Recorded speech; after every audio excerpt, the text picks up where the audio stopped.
Hi, welcome to Snake Therapy.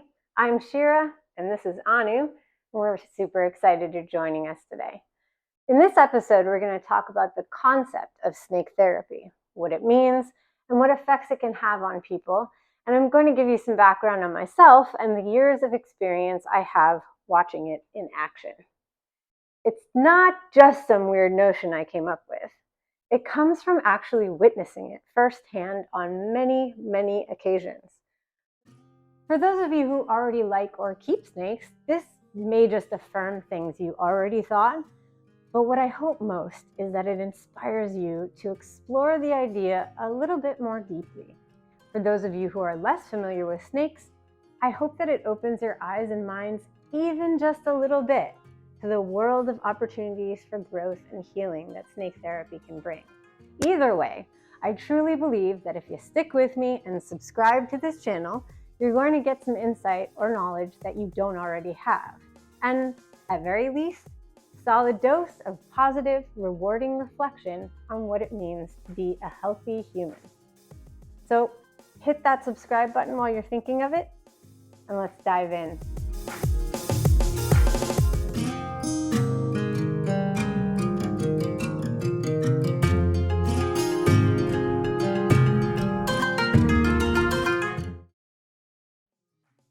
Many people have an innate fear of snakes, but usually this fear is deeply rooted in religious dogma, misinformation, and over-dramatization in movies and media.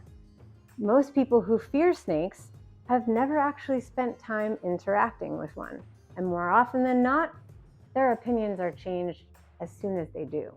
So, first and foremost, I'm here to break through bias. Snakes are misunderstood animals that don't deserve the prejudice that they are so often given. They are not monsters, but in fact are beautiful animals that can think and feel and even learn. Secondly, I'm going to try and help you understand how and why they have tangible powers of healing to offer us. And if you keep watching, I feel 100% certain that you'll come to know why they deserve our respect and our reverence. So let's talk about the basic effects of interacting with them and why I call this therapy, and then I'll get to my experience and background and why you should trust my opinion on this. Although many people are loath to touch a snake, the reality is that the physical sensation of their bodies on our skin actually has soothing effects on our mental and emotional health.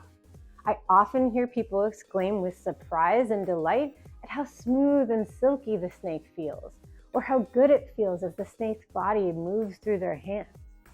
The physical sensation of holding a snake feels so unique and powerful that even people who are initially afraid start to go through a metamorphosis. Their body language changes, their eyes light up, a smile blooms on their faces, and wonder washes over their expression. They become calm and focused on its smooth, fluid movements. And if they had fear to start with, that fear melts away. All those experiences I just described are not just positive, but they show an unmistakable therapeutic effect on the mind and body.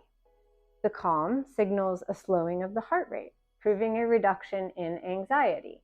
That reduction in anxiety allows them to build a sense of trust. The experience of overcoming fear initiates a sense of empowerment, the focus on joy and wonder on the present moment. This removes focus on worry and unhappy thoughts.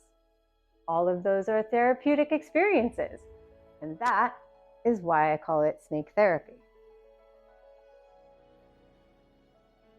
Another way that snakes can be therapeutic is when we act as their caretakers. I go into this in more depth in the episode called Snake Welfare and the Benefits to Their Human Caretakers. I'll put a link to it right up there, so definitely check that out. Because we'll also dive into tips and tricks on keeping snakes healthy in captivity, as well as how to reap more rewards from it yourself. But for the purpose of defining what snake therapy is, caring for another being's welfare can inspire us with a wonderful sense of purpose. It can act as another method of empowerment. As caretakers, we must tune in to another being's needs, learn about its habits, personality, and instill structure in our lives to make sure they have good ones too. And all of that helps us increase our capacity for compassion and empathy. That is why I call it snake therapy. Life is about change and transformation, right? You can't really go through life without transforming, but boy, do we struggle with change as human beings. Well, snakes can act as reminders of how important it is to regularly transform and evolve, to shed our skins of that which does not serve us. We'll dive into that in much more depth in our episode on snakes and transformation, and I'll put a link to that right up there.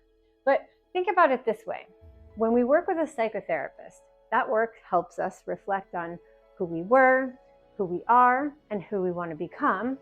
And we also reflect on changes we've made or need to make in order to improve or heal ourselves.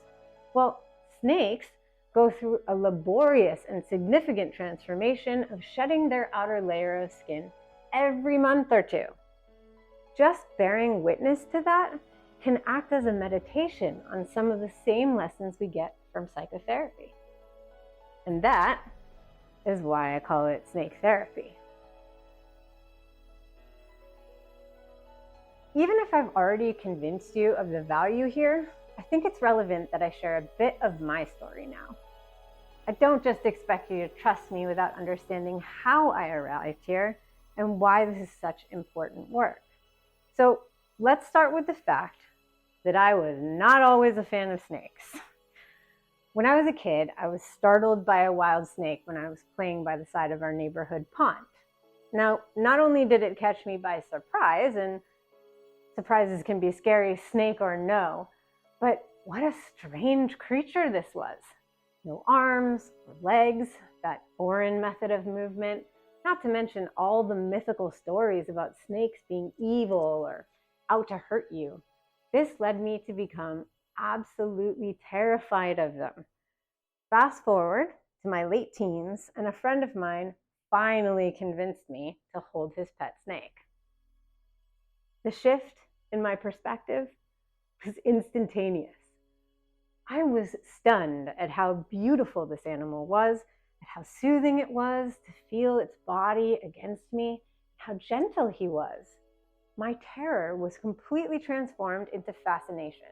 I was so moved, in fact, that I went to the pet store the very next day and bought my first snake. He was a common boa named Yuzha, and I loved him. The bond we developed was absolutely life-changing. He brought me joy for the next 20 years. He calmed my nerves, he helped remove my focus on worries, and he taught me to be more present in the moment. He even gave me massages. He came with me on cross-country journeys, dozens of moves to different homes and states, and he inspired me for what became a life's mission, to work at removing the negative bias towards snakes and to help other people get over their fear and mistrust and show them the benefits of connecting with snakes. He was so gentle and well socialized that I was not the only person who developed a unique relationship with him. He made a lot of people really happy. Relationships are so important for our mental and emotional health, right? And that is part of snake therapy too. So here I am with a channel about connecting with snakes. But this isn't the only way that I share snake therapy. I work with a nonprofit called The Little Zoo, whose mission is to bring animal therapy to anyone and everyone who might benefit from it, which, come on, really is everyone. But as you now should understand, animal therapy isn't just limited to furry animals. We have a wide range of animals as part of the zoo, from hedgehogs to lizards, and yes, absolutely, snakes. We share snakes with seniors at care homes, kids with disabilities, homeless shelters, schools, public events, with people of all ages, races, and backgrounds. And every time I do this work, I witness transformations like the one I had when I first held a snake years ago. I have people tell me they would never touch a snake at the beginning of the visit, but at the end, they say they feel better than they have in years, and even threaten to take my animal home with them. And they walk away feeling empowered, and I walk away treasuring that look of genuine wonder and happiness on their faces. I've had those same people who started off terrified contact me months later with photos of them holding snakes with giant smiles on their faces. Look, I don't get paid for this work. It's just so rewarding for me, deep, deep in my heart. So all this is to say, snake therapy is real. It may not be a clinical term, but I know for a fact what good it can do. But you don't just have to take my word for it.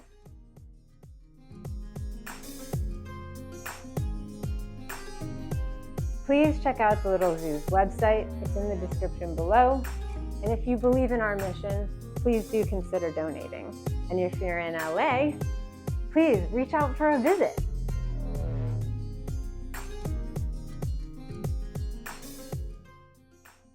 So now you know what snake therapy is at its core. But we've only scratched the surface in this episode.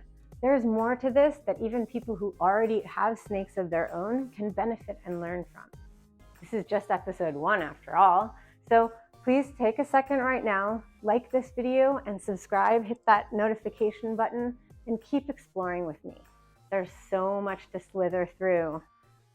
Thanks so much for watching. I'm Shira, and this is Anu, and we'll see you next time for more snake therapy.